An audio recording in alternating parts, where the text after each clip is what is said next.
Yeah, welcome everybody. Welcome. My name is Ned Abendroth. I am the son of Paul and Diane Abendroth, the grandson of Marion and Andrew and Dorothy and George Abendroth. It's great to be with you this whole week. And while we're at it, so much gratitude for the work that this planning team has done. Right?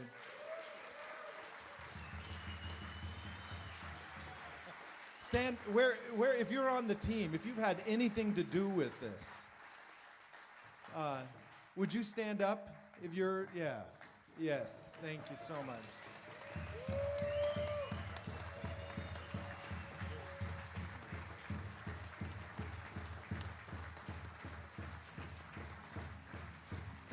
And I see Mike in the back as well, and Brody is somewhere here. And I mean, how about if you're a stoker? How about the stokers stand up?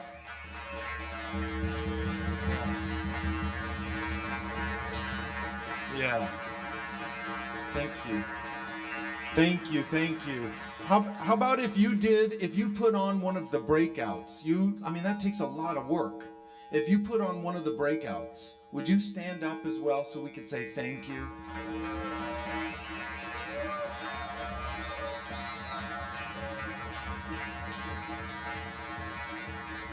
Thank you. Yeah. Oh my goodness. You know, there's so much. We cannot practice gratitude enough, can we? You know what? If you're a chapter leader in any capacity, would you stand up? We need to say thank you to our chapters. Yeah.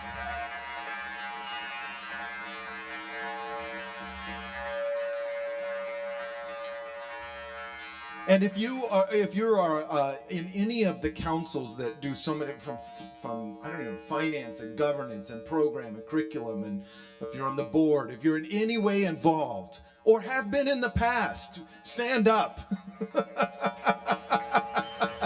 Yes. Thank you. Yes. Yeah. Yeah. You know, they say that gratitude is not a feeling. It's not a feeling. Gratitude is a posture. It's a practice, right? And so, on behalf of so many people whose lives you have all touched by your service, thank you. On behalf of the families back home, not just the men, because of all of the volunteers, not just the men who have been directly impacted, but the wider circles, right? Thank you. Thank you. I always say that let's see here if I can just...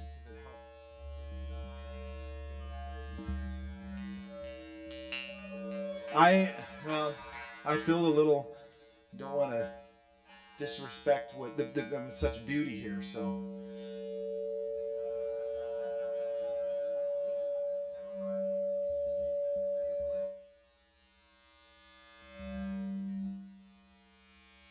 Well, if I come over here... it's pretty hot. Let's see.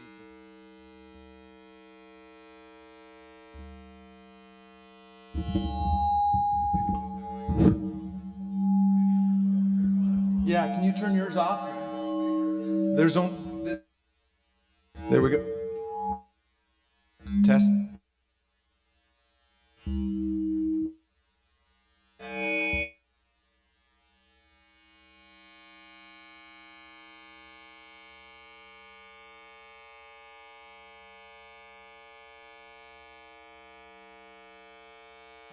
Sure.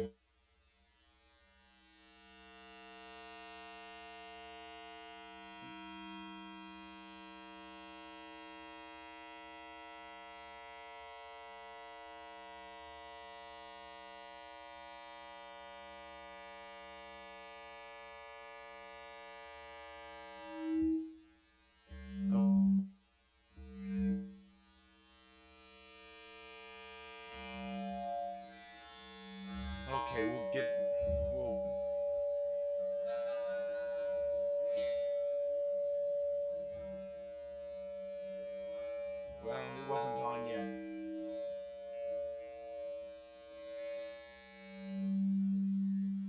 Testing here. We find it just one place. Yeah.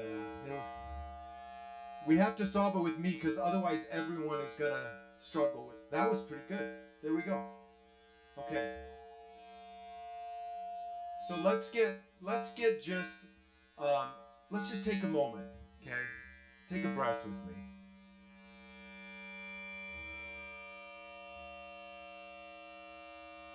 And just get rooted in a place of gratitude.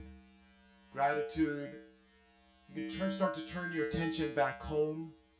Gratitude for the men you've sat with this weekend in council. Gratitude for the beautiful, the varied cultures that we've been able to learn from and step into a bit.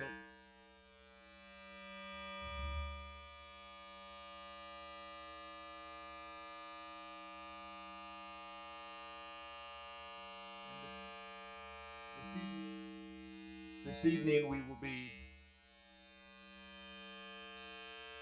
to our friends back home online, we're sorry about this. This is, I don't know if the sound is messing up for people there too. There we go. Okay, let's.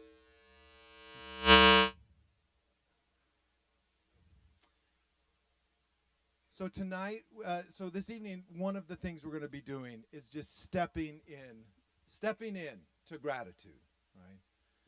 And to start us off, we're going to have Paul, who's going to help us walk through some gratitude for some people we love very, very much. So this is the spot to stand, my friend. Don't move a muscle.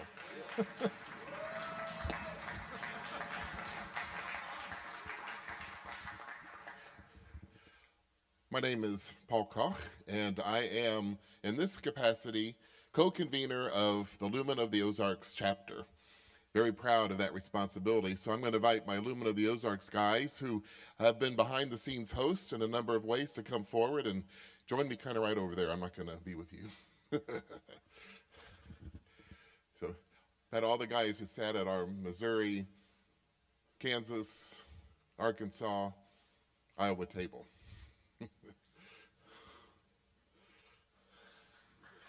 Thank you.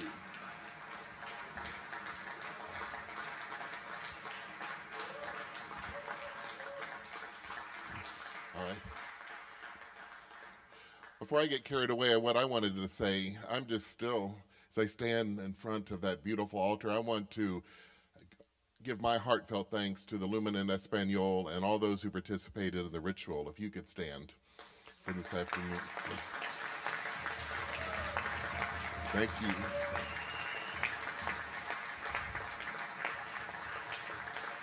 Thank you, thank you. All right, have a little brief story to share that we in the Lumen of the Ozarks a few years ago just returned from our retreat at Ghost Ranch. And so we rode hundreds, maybe even thousands of miles together in a church van with a door that wouldn't shut all the way. So we gladly arrived at our first stop on the way back, and that was Dan Rubidu's house. Where's Dan? Well, we're talking about him, so just as well. So we arrived at Dan Rubidu's house in Independence, first stop, and then we got out to stretch, and I went with him into his exquisite woodworking shop. It's just fabulous, lots of tools and birds that he carves, and was enjoying just the brief tour. And then I stepped outside, and I saw Belden Lane and 3 other men hugging a huge oak tree in Dan's yard. So if I could have 4 men model that for me, just form a circle as if you're hugging the tree.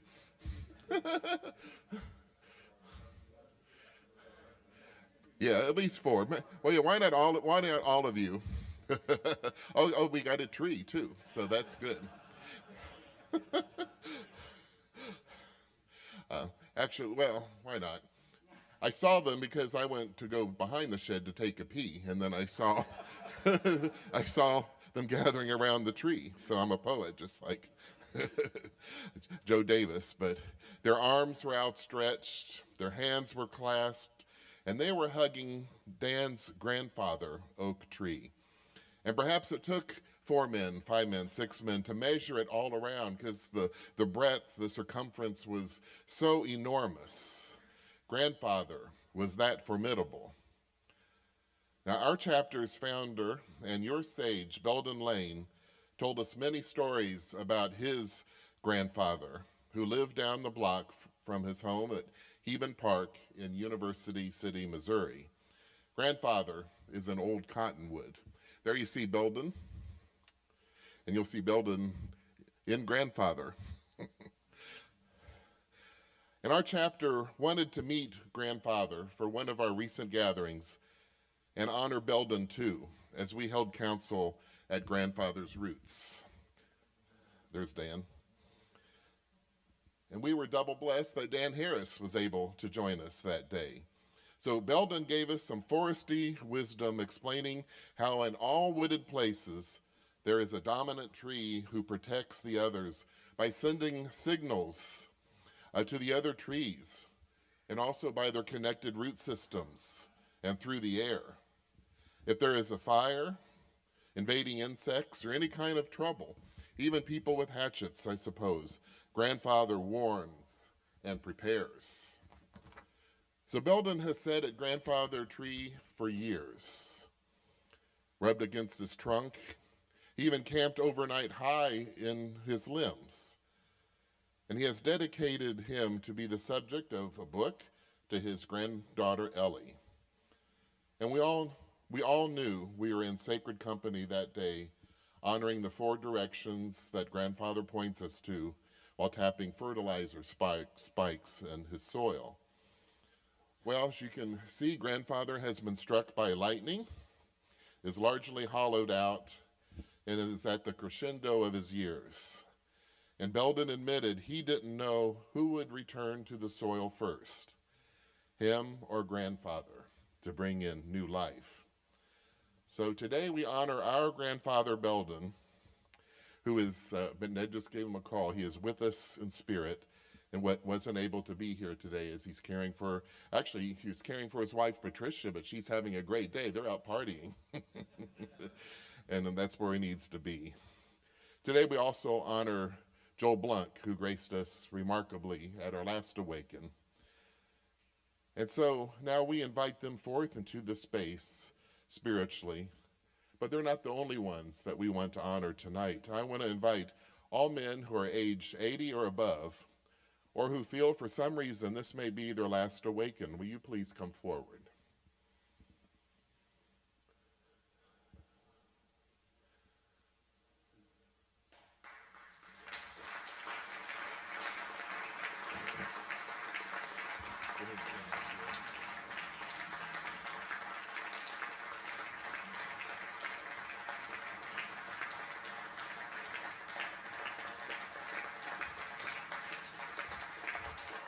Okay, absolutely.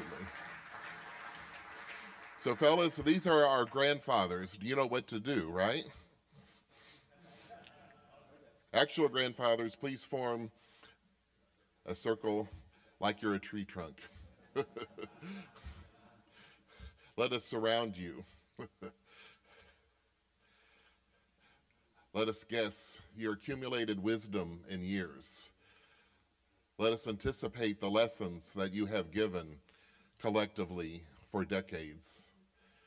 Let us anticipate the shade that you provided when needed, the comfort. So we men of the Illuman of the Ozarks want to embrace you with our interlocking arms like we did for Dan's tree, just to measure your stature for us. So thank you for your protecting, for your warning, for enriching our soil, providing new life in the forest. And as we squeeze out the last ounce of love for you and respect for you, we invite one of our brothers, Eric Fredrickson, to play a song that he composed in your honor. He calls the song Grandfather.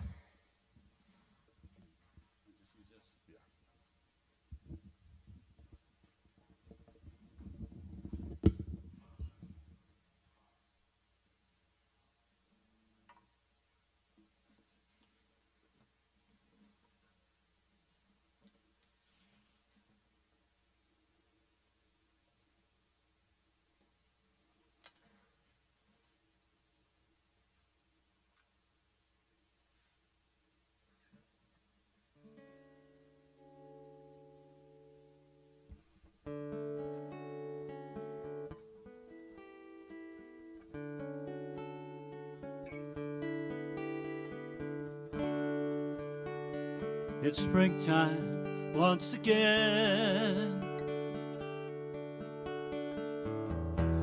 Time to show your colors to everything.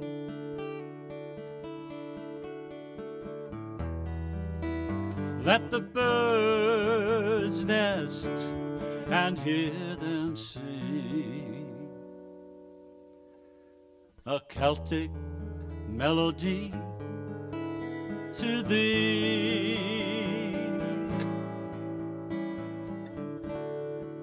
Sacred roots grasping the earth, your branches fill the sky with leaves of new birth. You show us strength and give us hope.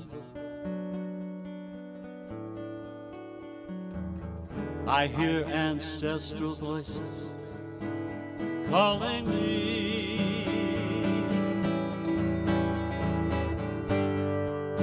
Grandfather, look at me.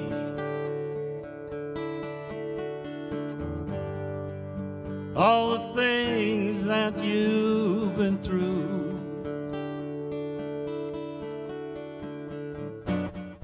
Wind and rain, the lightning strikes, bathed in light and darkest nights.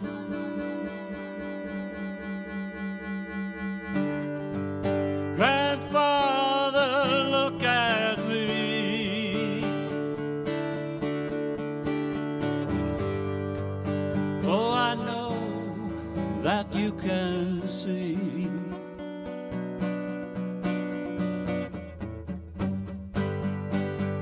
What's in my heart, held in your arms,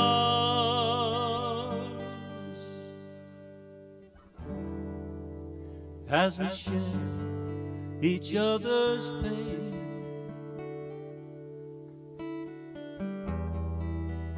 As we share each other's joy.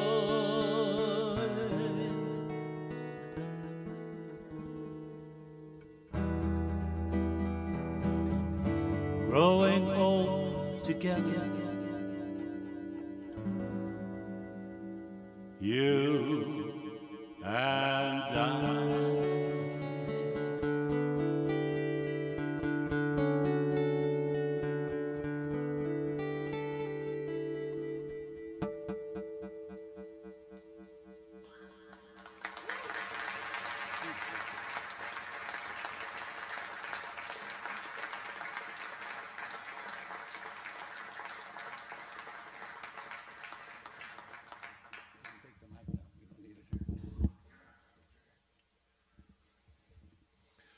This is our very diligent, more hardworking co-convener, Alan. Thank you very much. I am Alan Jonigan and co-convening with Paul. And so we just want to really honor Belden and Joel. In their honor, our chapter has had a new tree planted in, I think that's Heman Park, with a plaque in their honor that reads, "For the love of trees." And Belden discussed, what's that? That's my chicken scratch, Okay. sorry. Just found out, Ned was with Belden this week, and then Belden says, "Come here, I got to show you something. Come walk with me." Belden discovered his tree before he was supposed to. He goes, "What is this?" And Ned, I don't know if Ned knew necessarily, but he was over the moon just to be honored by not just our chapter, but everyone at Illuman. For those of us who have worked with Belden and know his wisdom, we are eternally grateful, and grateful for everyone who's imprinted us along the way. So thank you. Thanks, guys. Thanks. You know, the funny thing is, of course, Belden, such a humble man, right? Just a man of the earth. and he couldn't quite handle the glory of his name being the only one there. So if you go visit Grandfather now, the very first thing he did is he took Mary Oliver's poem, When I'm Among the Trees, printed it out, and it's hanging inside of Grandfather. So now it's him and Mary Oliver together. That's greatness, Belden. So we're going to get to hear from several people tonight, and so it's going to be just a wonderful evening. And up next on the docket is our chairman of the board, Dan Harris. So thank you, Dan.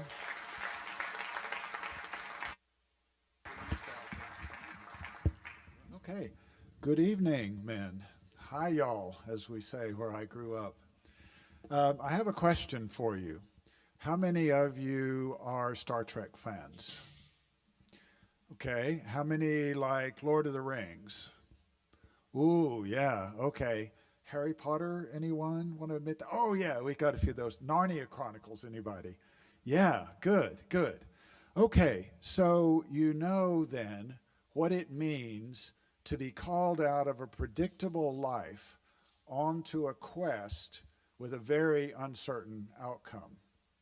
So my quest started when I was about 25 in response to an epiphany that I had that I was called to an international career. The problem was that I had no particular qualifications for an international career. I had no network and no roadmap. And so, like Frodo and Luke and Harry, I just launched out to the first promising destination, which in my case was the College of Europe in Bruges, Belgium. So I quickly learned that, as in all the quest stories, you encounter trolls and demons who try to knock you off your path. But you also encounter angels and magic creatures who, for no apparent reason, give you or bless you with the gifts that you need to continue the quest.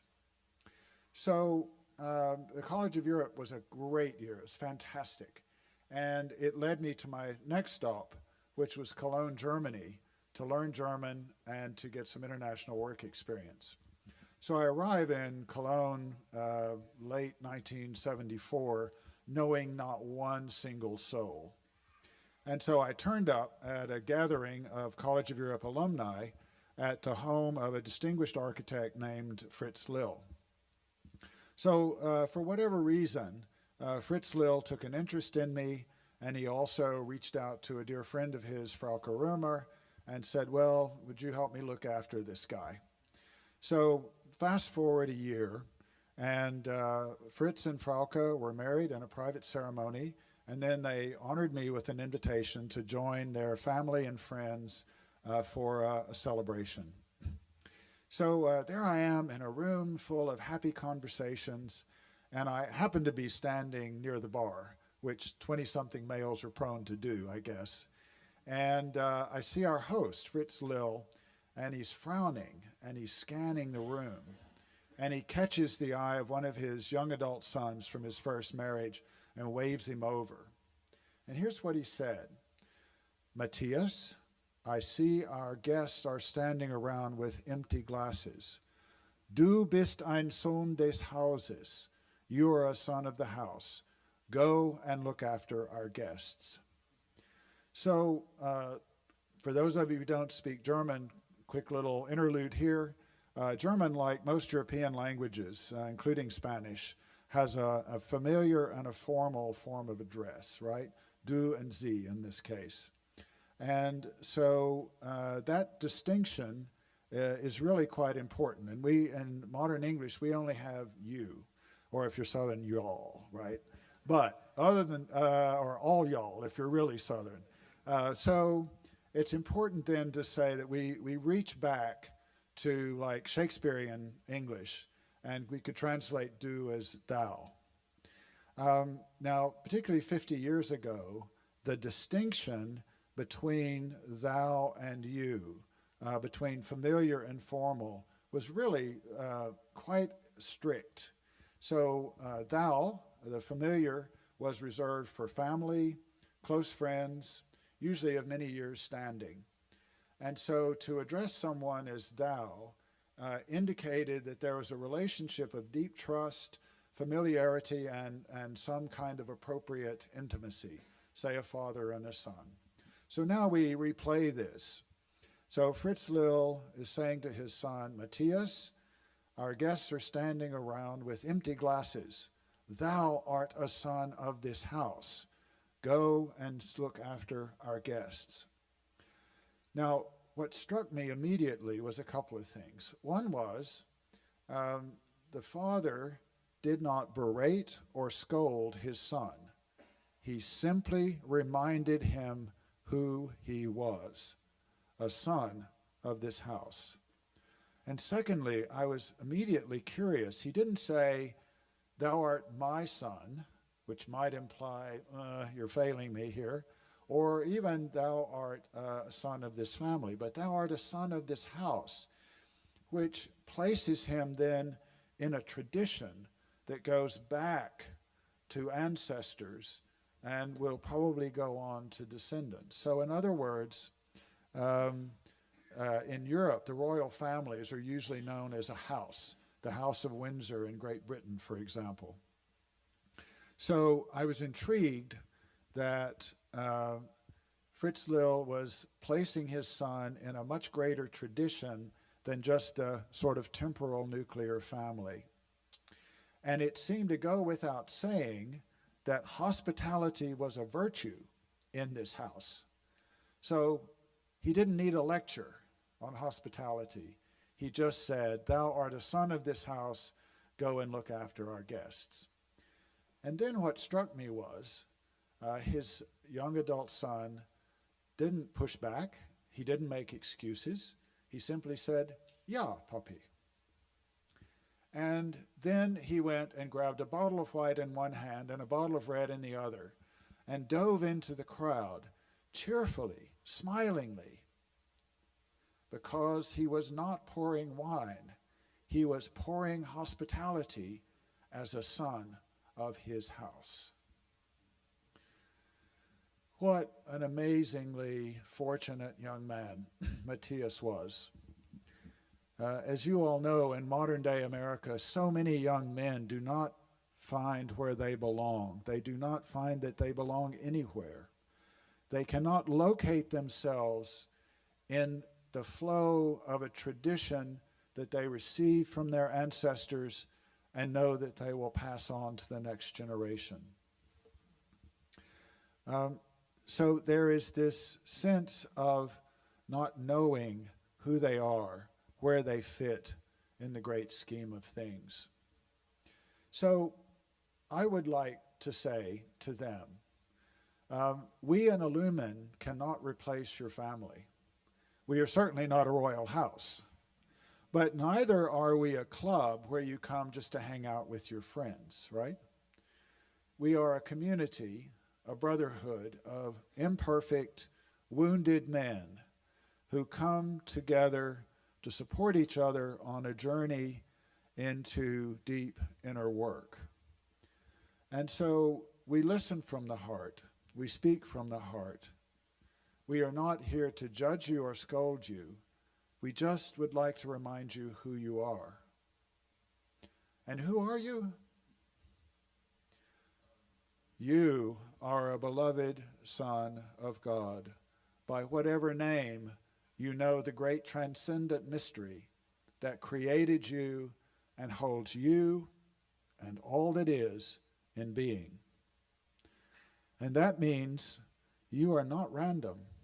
You are not an accident, because the Holy One who created you also gave you purposes and has expectations of you.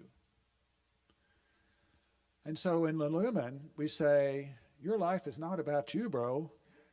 You are about life.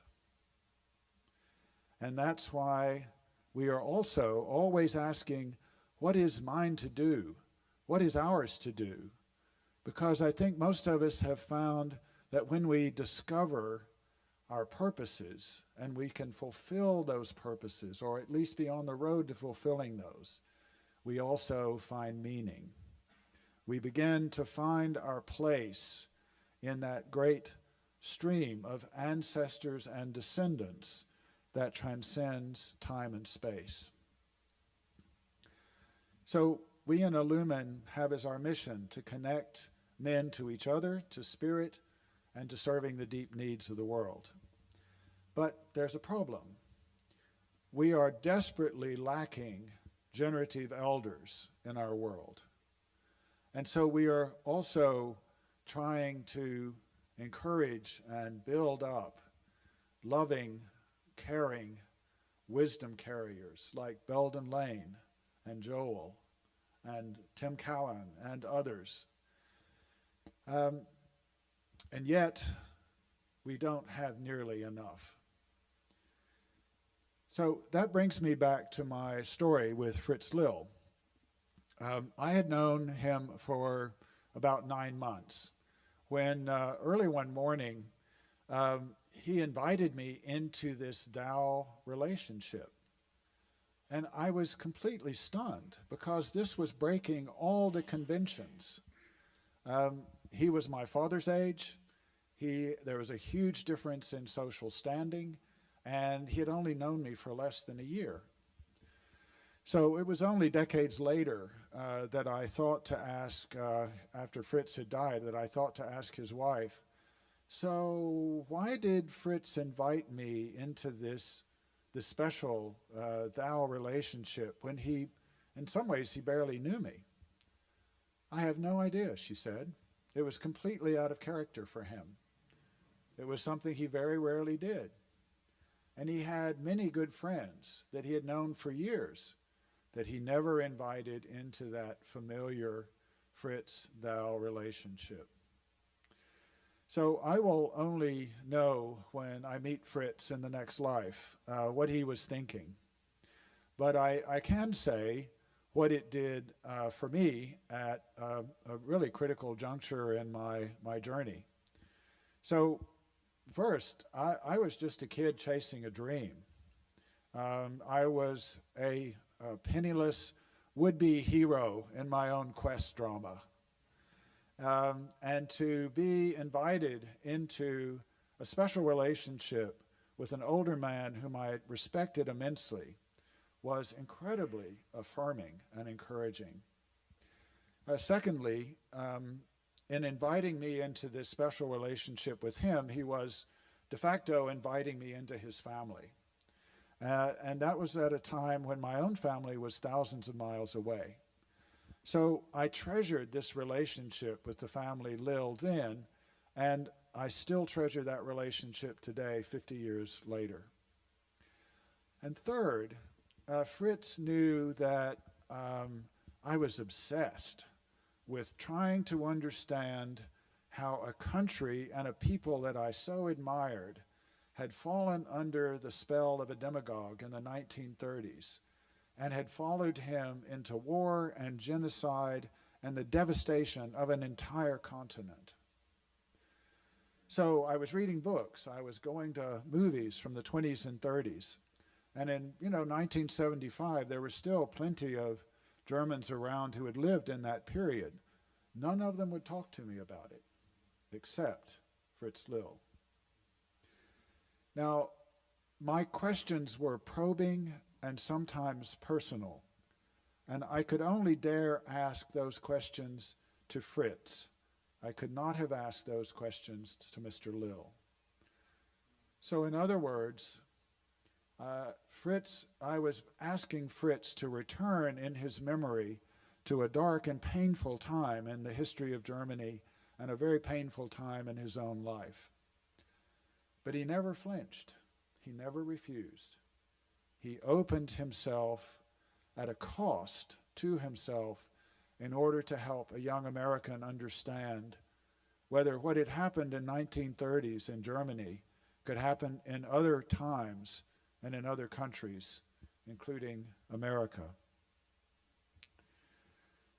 So, brothers, this is why I give so much of my time and my resources to the work of Illuman, because men like Fritz Lill affirmed me and blessed me and opened themselves to me at a point in my life or points in my life when I could not return that to them in any way. I had nothing to give back to them. So what I find is that Illuman is the best channel I know to repay them now by passing on to other men, especially young men, what they gave to me. Just to listen, and maybe to assure them that they are beloved, to remind them that they are worthy and they belong, perhaps to help them discern who they are and what is theirs to do. But mostly just listen. And then the other part of that is the tedious but really necessary work of building infrastructure and communications and networks so that we in Illuman can be much more effective at sharing what we received with a much bigger number, a much broader spectrum of men. So I think where I would like to finish is to say that for those of you who are new to Illuman, I invite you to join us, to let us accompany you as you accompany us on our journey into meaning, into blessing, into all that Illuman stands for. And for those of you who are already initiated into Illuman, I invite you to join me in giving of your time and your resources to this beautiful work. For this is truly holy work, brothers. Holy work. Thank you.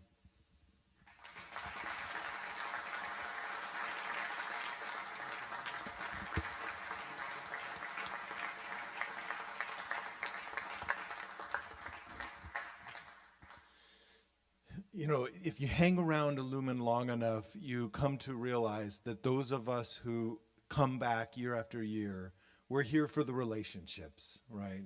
That in the end, it's the connections we have between other men that is really what's transforming us. It's not, I mean, the events are wonderful. The MROP is amazing, right? But it's these relationships. It's the surrogate fathers we never had. It's the nephews and grandsons that we can adopt, right? Or the grandfathers we can adopt. We get to hear from one right into another, and that would be another father of all of ours, Father Richard Rohr. You know, if you've come to Solarize or Awaken in the past, we used to always have our weaver Jim Clark interview him. He's not an easy person to interview. He can kind of meander at times, right? And Joe has been so gracious to take actually quite a bit of time to travel to Albuquerque and to interview him. And it's and I think he's done a beautiful job. Joe, do you want to say a few words? Yeah, before we show the video. And first of all, though, thank you for doing this.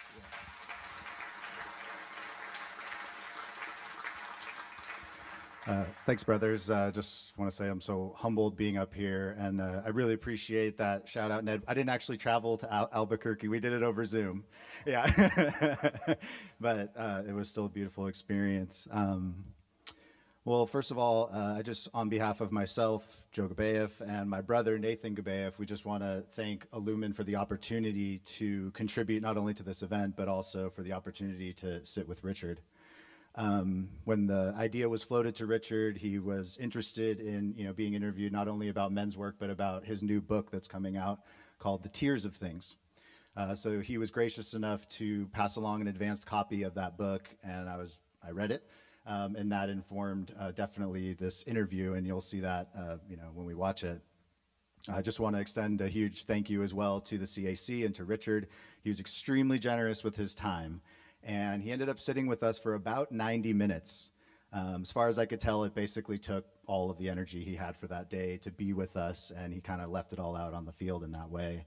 And when we were putting the video together, there was so much there that it felt like there were a lot of different stories that we could tell, and we had to kind of choose one, in the edit that we had.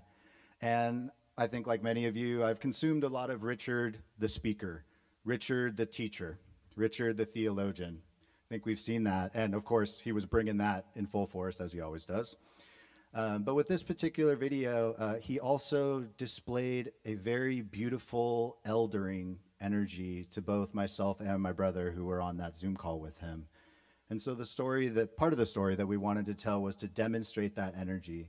So my invitation to you all as you watch this is to not only listen to what he says and the teachings that he provides, but also to just pay attention to the energy and the way that he sits with us as an elder. It's quite beautiful. And I'm just, again, very humbled to have been a part of that and extend my deepest gratitude for that. So thank you.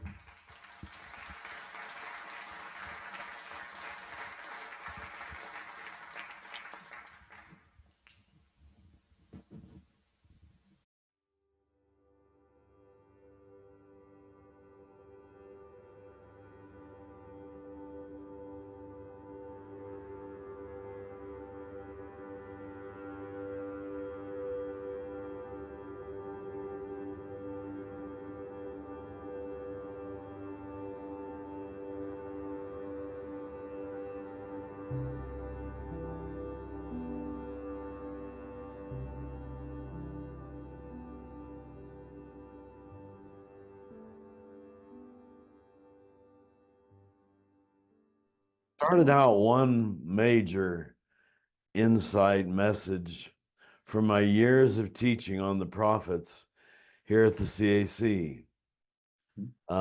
They called us a school for prophets when we first started 36 years ago or whatever it was. And I was taught on the prophets, and each time I'd get more insight into their pattern. And the big pattern that I saw was they all, I think without exception, began their talking or writing or performance. There's 3 different categories: talking prophets, writing prophets, narratives, like Jonah. They start angry, deservedly angry, righteously angry, but they wear you out. And what I saw was a metamorphosis in the prophets from anger to sadness. And I've seen that also in many just holy people I've met. They start with every good reason to be angry. And there's an experience, a relationship, an event, something that transmutes that anger. Life shouldn't be this way. This is wrong. To, instead of trying to say it shouldn't be that way, this surrendering to it is. And a compassionate sadness. So what characterizes the sadness is compassion for the whole world, for the whole situation. I think now these days we feel it from Gaza and Ukraine and Sudan. It's just my little sadness about this or that doesn't compare to the sadness of the whole world. But sadness has transformative energy to it, whereas anger just reinvests the ego.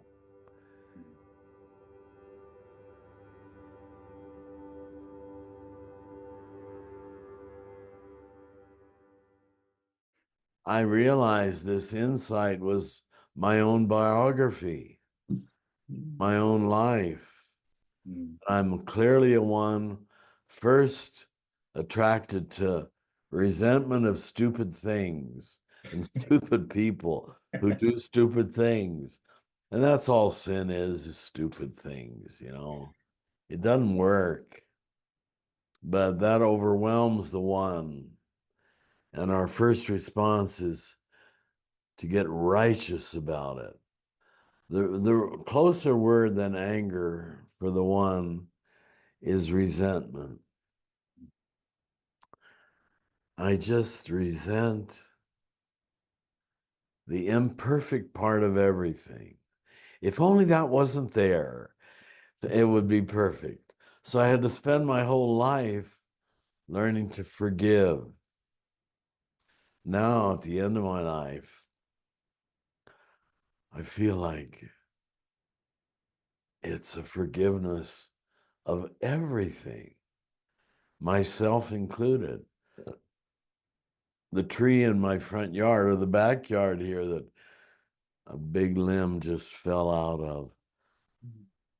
You look at anything, contemplata in Latin, long enough, and you want to weep over it.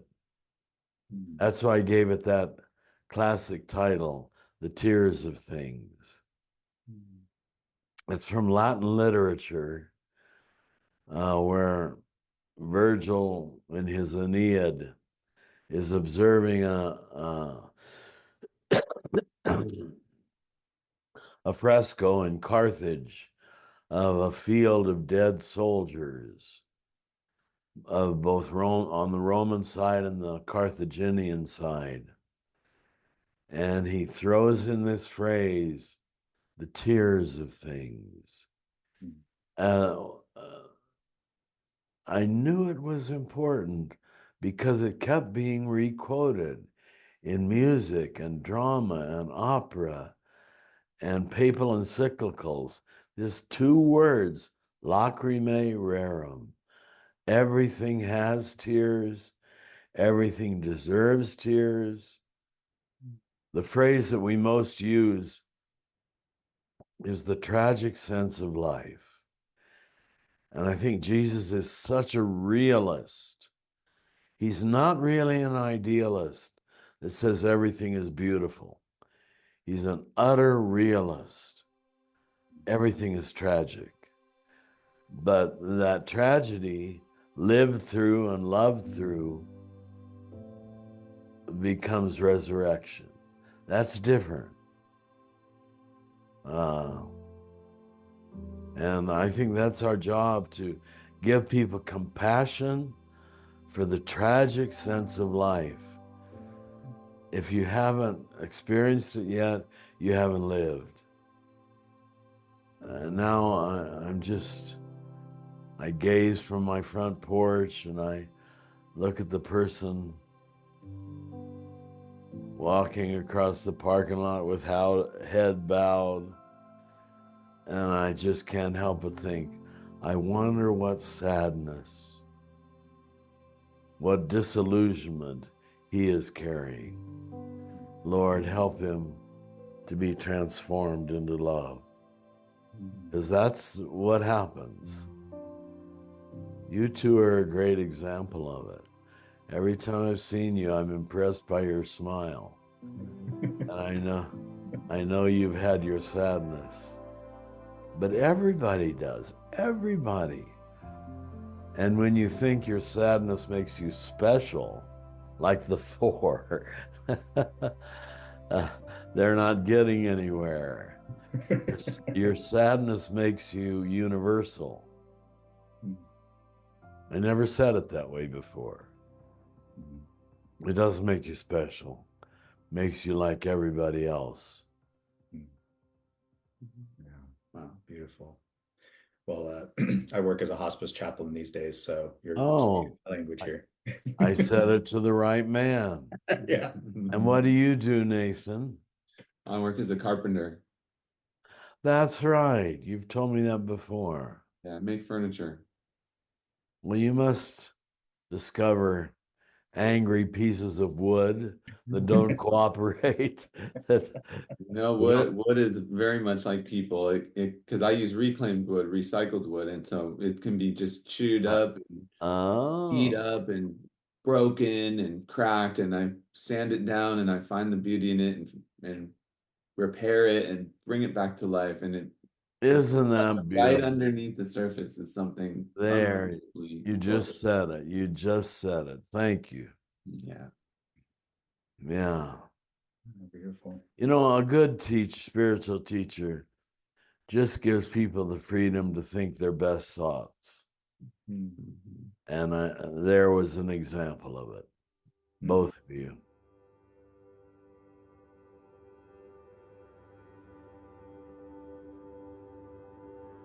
On the men's rites of passage, did you guys make that? Mm-hmm. Oh, good. Then you might remember the moment. On the day of grief, I would say a line that I knew after a few years would bring the whole room to attention. I'd say, a lot of you think your father or you are angry men. But you know what? Let me tell you something. Now, believe me, you're really mostly sad. Mm-hmm. And that would just strike everybody. The retreat pivoted in some ways on that day of grief. And so it made me pay attention to the role of sadness, which is why I gave it the title from Latin literature, Lacrimae Rerum, the tears of things.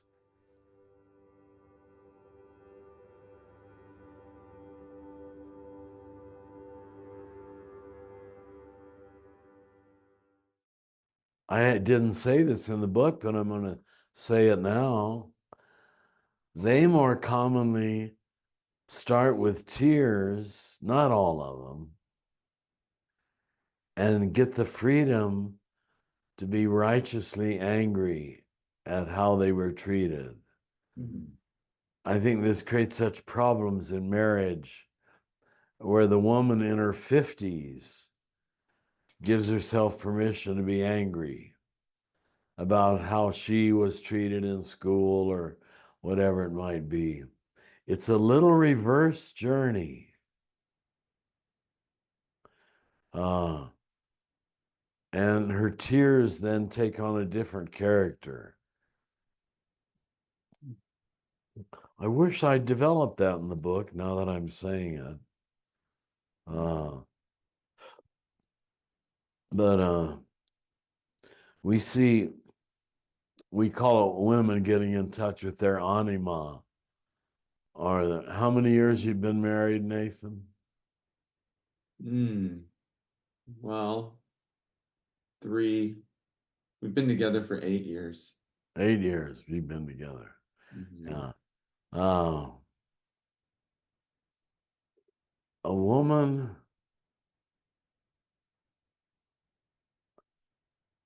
faces her different crises so much more in her 50s. Now, your wife isn't in her 50s yet, I assume, but be ready. Now, hopefully, hopefully you'll have the patience and sympathy and be able to recognize that, she's right. Mm-hmm. She's right. They didn't get the equal pay. They didn't get the equal respect. They didn't get the equal anything. We men are sort of blind to that when we're young. We're so enjoying our male privilege.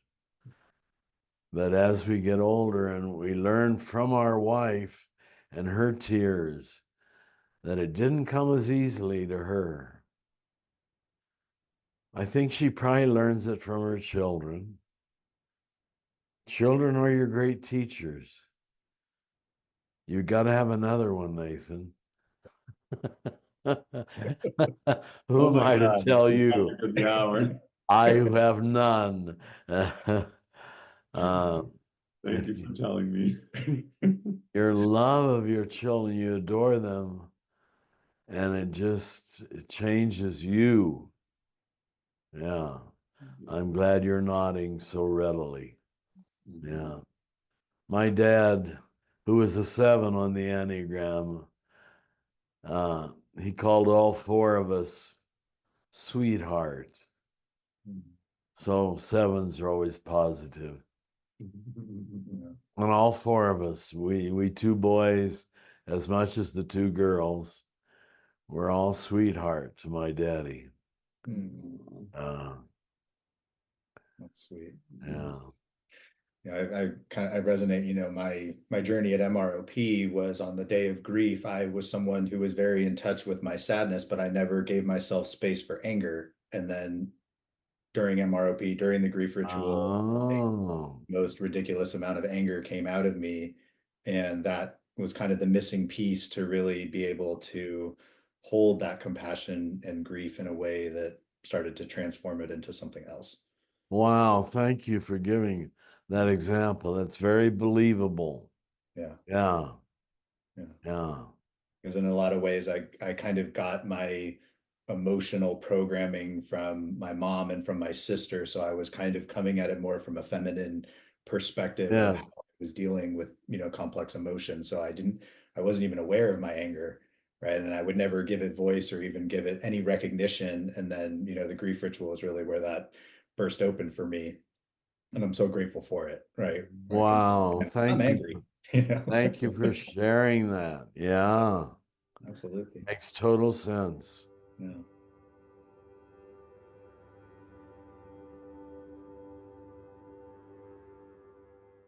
I'm so happy and proud of the MROP. That stands for Men's Rites of Passage, for those of you who haven't gone through it. It's not necessary for salvation, but of all the kinds of retreats I gave over 50 years, no retreat so guaranteed a shaking of the psyche,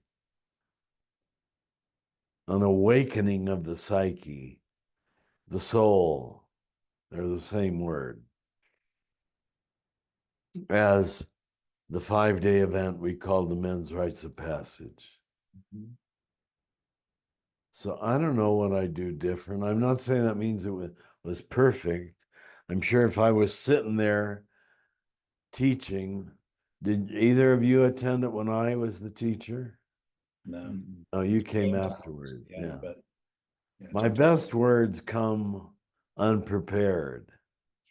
I just try to be in love and be centered, and I sit down and I start talking like I'm doing now and ramble all over the place.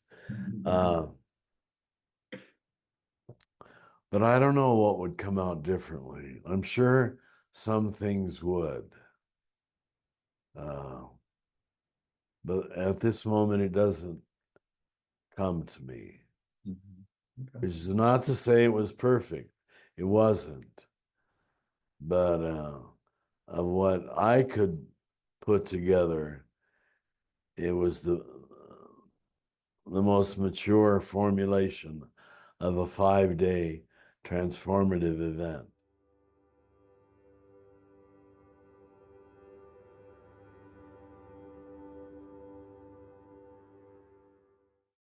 You know what's emerged, surprisingly to me, as my best-selling book is Falling Upward. And for some reason, that clarifying of the first half of life and second half of life resolves so many pastoral, practical growth issues. I don't think 11-year-old boy, 10-year-old boy is capable, nor need he be, of a high degree of self-criticism. He's trying to gain his energy to fly. He doesn't need loads of voices of, well, you're not that good. That's what often creates not so good fathers. They're too eager to defeat the boy, and he needs to succeed before he can be defeated. He needs to feel good about his soul, his capacity. Icarus in Greek mythology first flies, but then he flies too close to the sun and falls. They were geniuses, those Greeks. They really were. Gee. You have to let a boy fly, and you can't take away his ecstasy and I did this, I did that. People like me or people applauded me, reaching its fullness in the love of a wife or a partner, where one person adores me. uh, only when that's solidified in a firm ego structure of a quiet self-satisfaction, I'm okay. I don't need to brag. I don't need to self-promote, but I'm okay. Are you ready for the second half of life? And the messages of initiation are basically to get a young man to begin the transition from the first half of life to the second half of life, to let him know it's coming and it has to come. Don't put all your eggs in the basket of success and power and money and more sex. It isn't going to work. He thinks it will. Those are just little temporary, temporal rewards to keep you going. Nothing wrong with them. But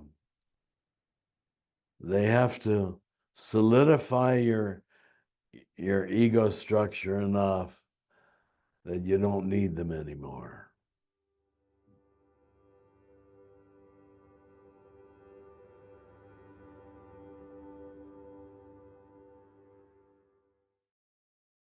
We're a society of elderly people, but not many elders. And I think elders guide that move from self-serving anger to transformative sadness, which is then it's just a short distance to compassion. To,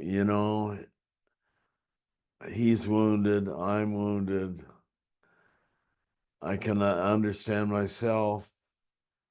Why can't I understand him or her in their woundedness? It feels like every human being I meet has a story. And once you find out the story, you find room to be sorry for them, not to be hateful of them. This is just a major, major understanding of the spiritual life. Even though Jesus said, blessed are those who mourn, blessed are those who weep, we didn't have liturgies of lamentation. We didn't train people in communal weeping. Maybe not literal weeping, but legitimated sadness. Do you remember the poem that I began the book with? For When People Ask, that poem from Rosemary Watola Tromer. Yes, that's it. You found it. Yeah. Would you I like to read it? start to read it. Yeah. For when people ask, I want a word that means okay and not okay. More than that, a word that means devastated and stunned with joy. I want the word that says, I feel it all at once. The heart is not like a songbird singing only one note at a time, more like a Tuvan throat singer able to sing both a drone and simultaneously 2 or 3 harmonics high above it. A sound, the Tuvans say, that gives the impression of wind swirling among rocks. The heart understands swirl, how the churning of opposite feelings weaves through us like an insistent breeze, leads us wordlessly deeper into ourselves, blesses us with paradox, so we might walk more openly into this world so rife with devastation, this world so ripe with joy. Isn't that magnificent? Beautiful. Beautiful, beautiful. Yeah. Oh, I'm so glad you were able to pull it off. You young people with computers, what you do. It would have taken me half an hour to find it. Yeah, thank you for reading it. Yeah. So read the last two lines again. So So we might walk more openly into this world so rife with devastation, ripe with so bright with joy. Yes. Devastation and joy. You can't fake that. If you can coexist with both, you're a metamorphized person. You have the new consciousness. This is what we mean by salvation. It's not, I made a personal decision for Jesus Christ as my Lord and Savior. I hope you have. That's lovely. But it isn't really lovely if it's all about you.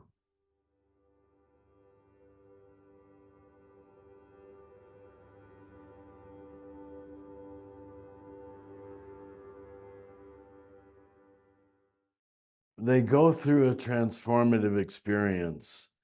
You have to find it in the middle of every prophetic book, an experience of the holy, absoluteness, transcendence, like Isaiah 6, holy, holy, holy, something that is universal and absolute and relativizes, absolutely relativizes my own little dramas.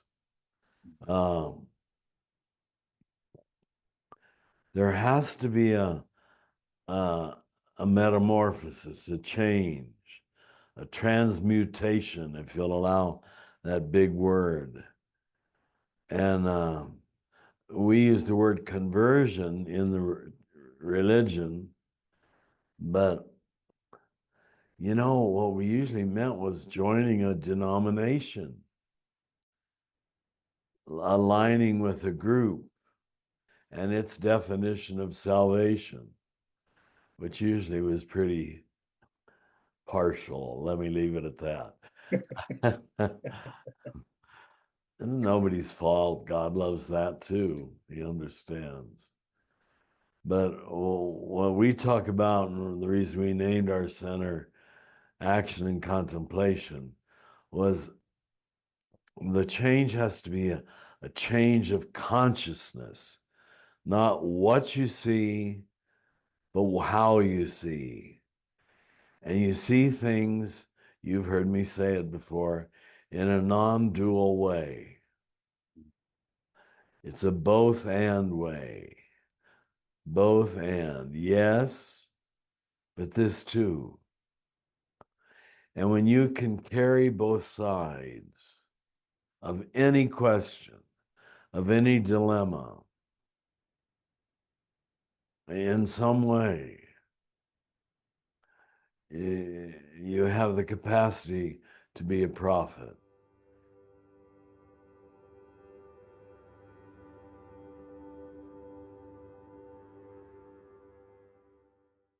You don't need to call it God to be operating with God energy. God is the goodness at the heart of everything. Let me repeat it. God is the goodness.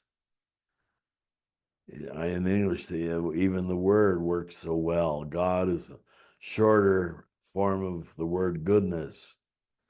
And I meet people in the secular sciences and social activists, working for the poor, and who are carpenters like Nathan there, who do their work with a freedom and a love that is clearly the grace of God. And I meet people who quote God a lot, but they use God for themselves. It's all about me, that I'm a godly person. You understand? It's all about my denomination or my religion or my perfect understanding of the gospel, which is silly. It really is. Um, those who talk about God are not always those who are in the flow of divine love. And you can tell people who are in the flow.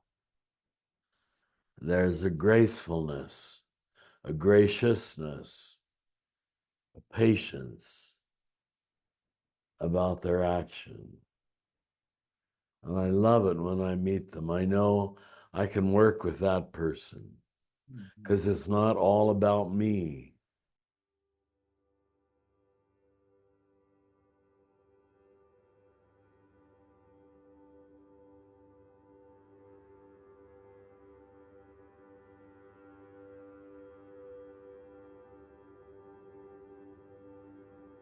So it's so simple, everybody gets it. There's an angel walking the streets of the world, carrying a torch and burning torch in one hand and a pail of water in the other. And people are supposed to ask him, of course, what is that torch and what is that pail for? And he says, I'm here to burn down the mansions of heaven. And I'm here to put out the fires of hell. And then, only then, will we see who really loves God. We've got to move out of the paradigm of religion as a reward or a punishment, threat or reward. But that's what we got. It's totally reward. We want our reward for our good effects. You stop counting, you stop weighing, you stop measuring, only when you've met the absolute, the infinite. There's no halvesies of the infinite. It's infinite is infinite. If God's love is infinite, then who's worthy of it? Who can contain it? Who can hold it? You gotta burn down the mansions of heaven. When you find in your own psyche that you're not measuring other people or yourself, weighing them up or down, right or wrong, in or out, good or bad, then you're free to love and to forgive reality as it is.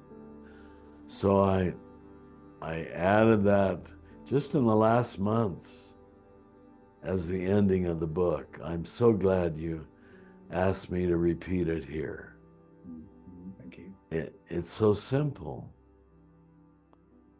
which I'm convinced the gospel has to be simple.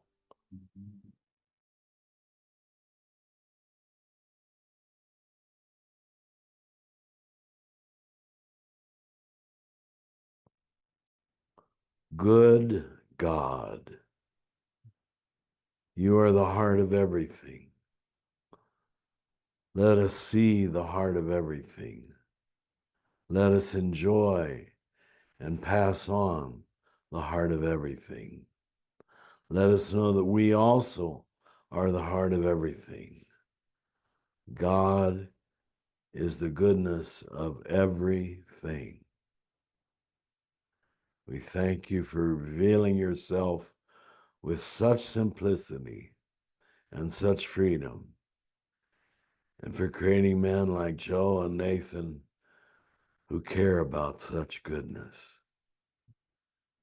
We offer our prayer with a remaining hope for our suffering world. And we pray, therefore, in all of the forms and names of God. Amen. Amen. Hallelujah.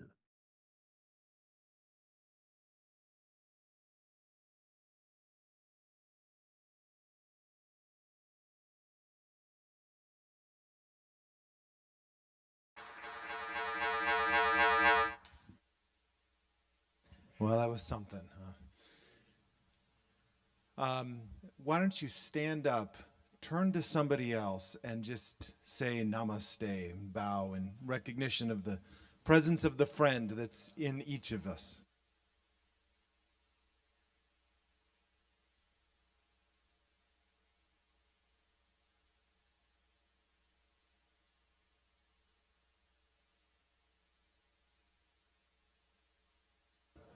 And then go ahead and take a seat.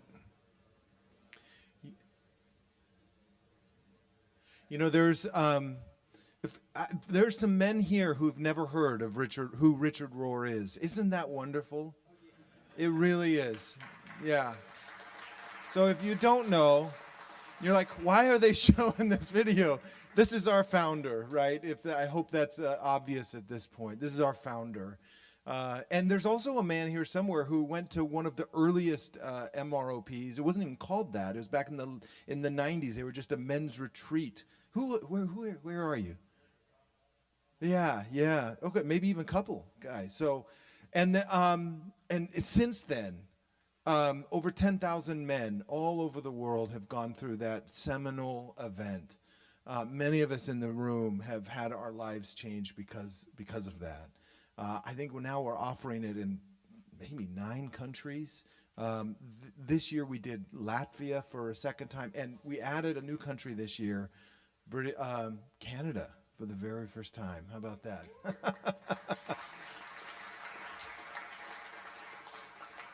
And we do have a vision, which we're going to talk about in a second, of taking, building on, we're standing on the shoulders of everything that has come before us. Not just Richard, but so many other people who have helped get us to where we are today. And thinking about, okay, what about the next 1,000 men, right? And so I wanted you to hear from one of the next 1,000. This is a man who just went through the MROP in British Columbia. And we asked Gustavo, come on up, man, if he would be willing just to share very briefly about the impact this has already had. Did you know who Richard was? And had you ever seen him speak before? That's the first time, right? Yeah, that's a real sign of health, by the way, right? Me? Yes, you. So what would you like to share? What's on your heart about your encounter so far? Thank you. I think I'm going to tell a story from a different part of the world.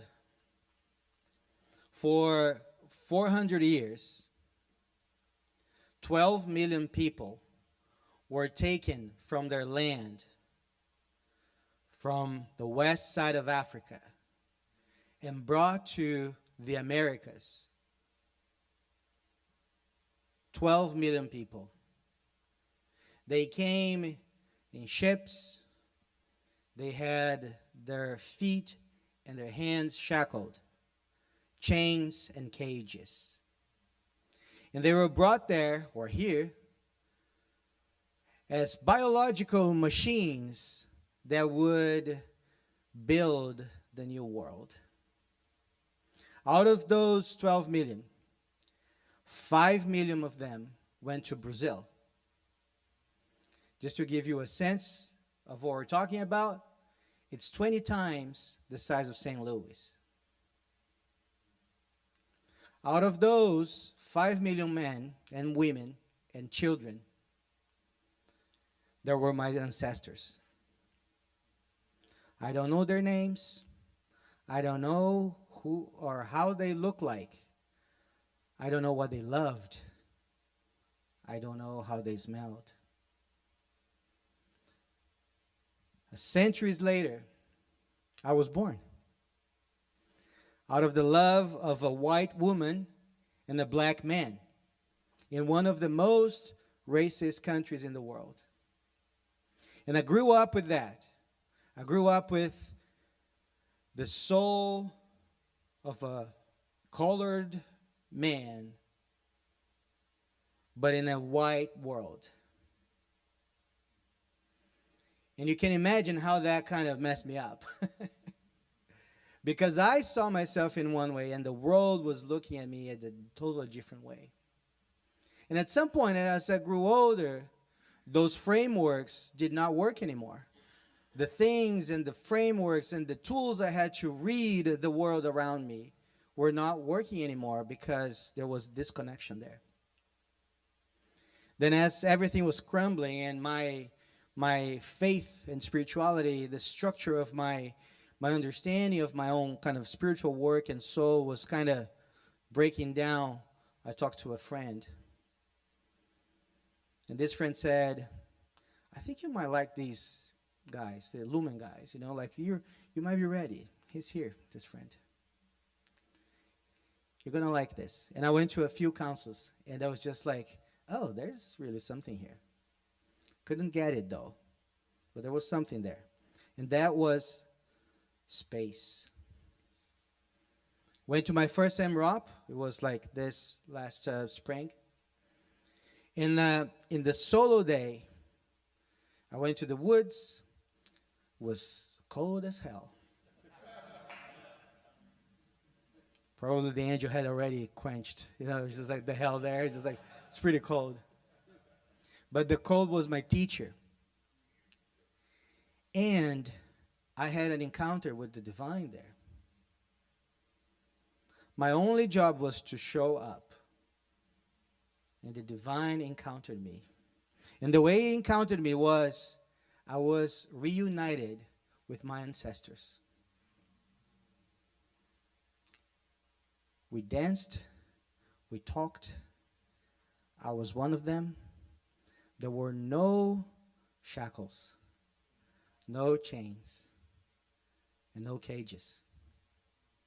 When I came down from that experience, I was introduced to another of our poets, Hafiz. Some of you know this poem very well. I'll just try here.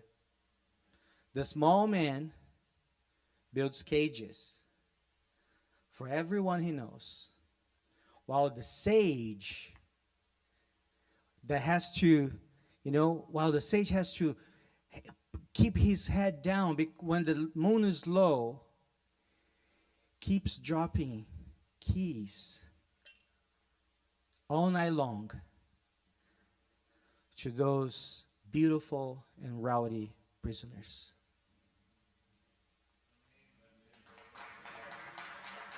And that's when I understood that that's what I want to do with my life. That's what I wanted to do with my life. Because this is what I can do that my ancestors could not do. And that's my way of honoring them. Is to do what they were not able to do. And here I am. And I would like to invite you to join me in that as well. To join me in this beautiful task of dropping keys. There are not only 1,000 men out there. There are many thousand of men out there that need to be reunited to their own self. And this is the space, or one of the spaces, that they can do that safely with love. Thank you. Thank you.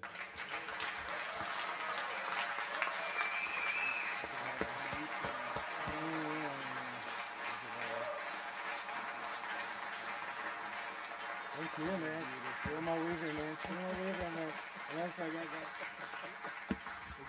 I don't know why you're giving me the microphone back either. I know, exactly. I'm glad we did this. Let's see what the next slide says. So we are, many of us here have been giving our lives and our talent. We are primarily a volunteer organization. If we were to add up, I mean, the kind of put a dollar value on the number of hours that get put into this, it would be in the millions, I'm sure, right? And we do also, and so we give of our time, we give of our talents, we also give of our money, we give spiritually as well, we give of our prayers. There's so many ways that we all choose to drop keys, right? Including the most importantly, maybe, what you do when you go home tomorrow and how you start to greet the world. And especially on Monday and Tuesday and over the coming months, how we all greet the world. So first of all, on behalf of all of us, who've gone through this. Thank you to everyone who has been given. Thank you to people who are watching on Zoom. Thank you for your gifts. And this is kind of a kitchen table. If this is your first Awaken, just so you know, the kitchen table is where you can just talk a little bit about the practicalities of life, what's going on in the house. And so we always use Awaken as a time to just say, hey, this is what we're doing now, and if you'd love to participate in with us, please, let's re-up for another year. So certainly in the coming year, these are just a few of the things listed that we want to start to approach, including engaging 1,000 men. We're launching the Joel Blunk Scholarship Fund. You're going to see information about all this. I think that fund, which will honor Joel Blunk, who, for those of you who don't know, is a longtime weaver, dear brother, wise elder, who is, is in his last season with cancer. He's a young man of just over 60. So really excited to raise this money to honor him, and it will help people participate in these offerings. We've got. I don't even think I need to go through all that. Like what Gustavo just said, that's what we're doing, right? So what we're wanting to do is, you all do have a little sheet of paper beneath you. And if you already, there's a couple ways you can, we're all going to turn one in tonight, just so you know. You can put in just thank you. You don't have to give it all financially, right? You might say, I'd like to support this work via prayer, or I'd be interested in volunteering somehow. Or you could, or anything else that you want to write on there, it's fine. It could be a blessing. It could be like, bless you and thank you for this work. Or it could be, you know what, I'd like to give. And if you already give, you could, this is a great time. I'll be using the opportunity to increase my giving this year. And as you saw up there, we do have a special thing that for every dollar we raise, there's a couple of donors that have said they will, I think it's a $2 match. So we're wanting to take advantage of that for everybody who's here, and also all the folks who are joining us virtually. So you have that, even if you're not giving actually tonight, because you're going to set it up online as a monthly donation, which is how I give. And a lot of us, it's just kind of automated. Still fill that out, and Eric is going to play the guitar for a few minutes. And the spirit of this, we hope to be, is always rooted in gratitude. There's no obligation, zero pressure, right? This is an offering of gratitude that we all get to make, whatever that would mean. And there's a box up here. When you are done and you've filled it out, you can bring it up into this basket, and we'll, once we're all done and return to our seats, then we'll say maybe just another word or two and release us into the night. So thank you. Thank you in advance.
keep this box open for the rest of the night.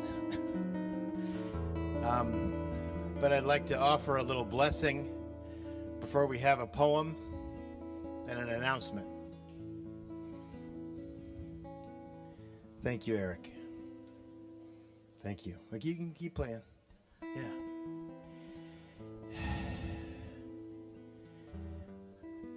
Follow Richard's wisdom and say, good, goodness, God. For the opportunity to share in the partnership and transformation for ourselves and other men and other families and this planet, for we are all related. Matakie Awasin. These gifts are great connectors to the work that proves that we are in this not for ourselves, but for others. May you hold all of this work with honor and sacredness and the deepest of humility. And the people said, Amen.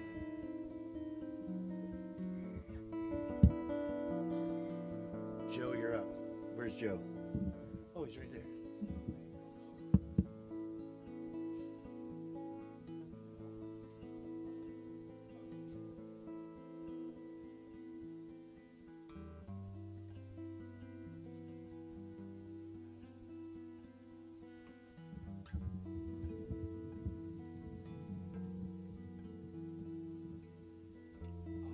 I'll do it a cappella. Yeah, it's beautiful though.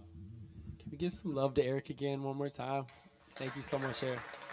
Beautiful, beautiful, beautiful. Truly, thank you, thank you.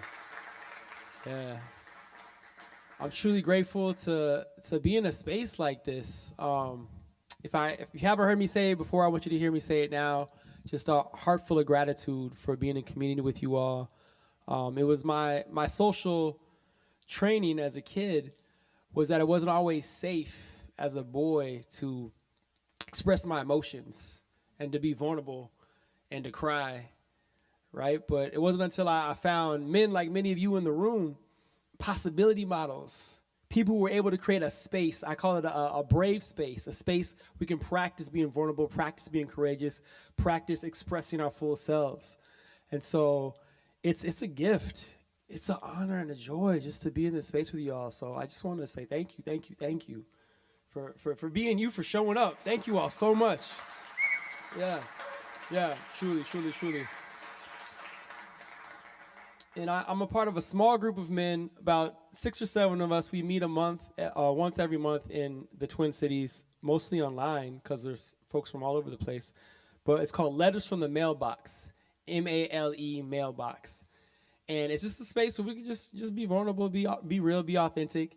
And so I have this practice of like just writing letters about what it means to be in the mailbox, right? What it means to be in this experience, in this body. And so I want to invite you all. I know some of you all came to my writing workshop. We only have like tonight and tomorrow left. But if you want to put a letter in this mailbox, right, about your experience, about what's been true for you, about what it means to show up as your fullest self and to walk into your authenticity, your integrity, I want to invite you all to put letters in there. I wish I would have said it earlier, but I'm saying it now. And so you can put letters in here just to express that, put that out into the world. And I wrote a poem about a particularly vulnerable moment that I've had in my life when I really surrendered and just gave myself over to crying as Richard Rohr was talking about the tears of things and how profound it can be to do grief work and to cry. And so I found out that the capacity that I have to grieve increases my capacity to experience joy. And that's what the heart of this piece is about. It's called You Gotta Cry Sometime, a poem about tears. I sat in the silence on the edge of my bed with traffic jam thoughts piling inside of my head. nerves vibrating like a spiderweb thread, and I gently covered my chest with the palm of my hand. It felt like a part of me bleeding, like every part of me leaving, even the God I believe in. I thought in secret, is this what they call grieving? I was bobbing and weaving till I started releasing so hard I was heaving from the sobbing and weeping. This was the moment I finally let go. A moment the floodgates could no longer withhold. The moment I surrendered and lost all control and let the holy waters wash over my soul. Holy water, cleanse me, wash me, hold me gently, hold me softly. Jesus wept. These tears have taught me to weep is human, to weep is godly. When I gave permission for the waves to rise, waters gathered like a choir in the aqueduct of my eyes, singing songs of lament with each changing tide, baptizing my breath with every bathing sigh. Tears of mercy and justice kissed, rolling down my chin to meet. Rivers of righteousness rolled round my cheek like a mighty stream. These waters have shown me that crying is not a sign of being weak, but love's persistent flow during our time of grief. Holy water, cleanse me, wash me, hold me gently, hold me softly. Jesus wept. These tears have taught me to weep is human, to weep is godly. I'm not broken. I'm breaking open. My heart is learning the art of staying open. No need to fight, to hide inside, try not to let somebody know. I need to cry and remind my eyes to see where new life might flow. Tears make my eyes swell. No. Tears make my eyes well. I feel a little lighter now. I see a little light here now. There's something in these waters that heals more than time can tell. These waters won't recede until they've watered every seed, and we may be in need to rinse, wash, and repeat. Holy water, cleanse me, wash me, hold me gently, hold me softly. Jesus wept. These tears have taught me to weep is human, to weep is godly. Thank you.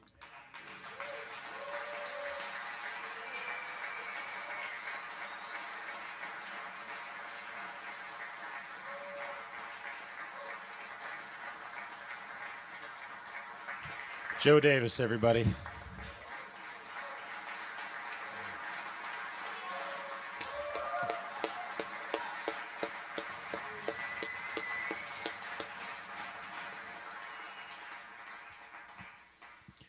Good news. You get an extra hour tonight. Your clocks are probably going to set themselves back already.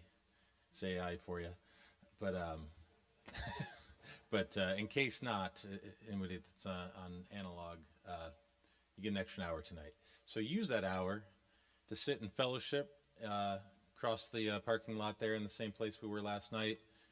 Help us get rid of all the leftover snacks. Otherwise, Brody's going to be eating cheese and crackers for a while.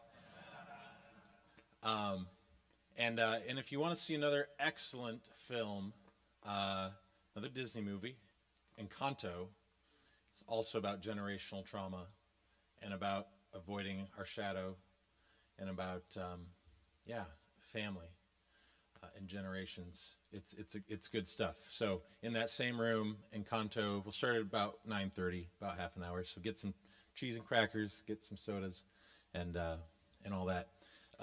About tomorrow, if you're leaving early, some of you got to hit the road before we're done. If that's the case, please bring your keys.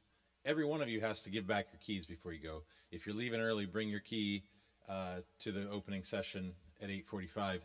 If you're leaving it, or even sooner than that, I'm going to leave the lobby unlocked from about 7 o'clock on. Come and dump it on the Illuman table, the one with the tablecloth. All right. And all of you pack up tonight because there's not going to be a lot of time in between things in the morning. You know, you got the contemplative sit at 7:15. We got breakfast at 7:45. We got opening session at 8:45. So yeah, have your stuff ready to go, especially if you're riding the bus. So, any questions? Anything I missed? Yeah. Just after lunch. Yeah, yeah.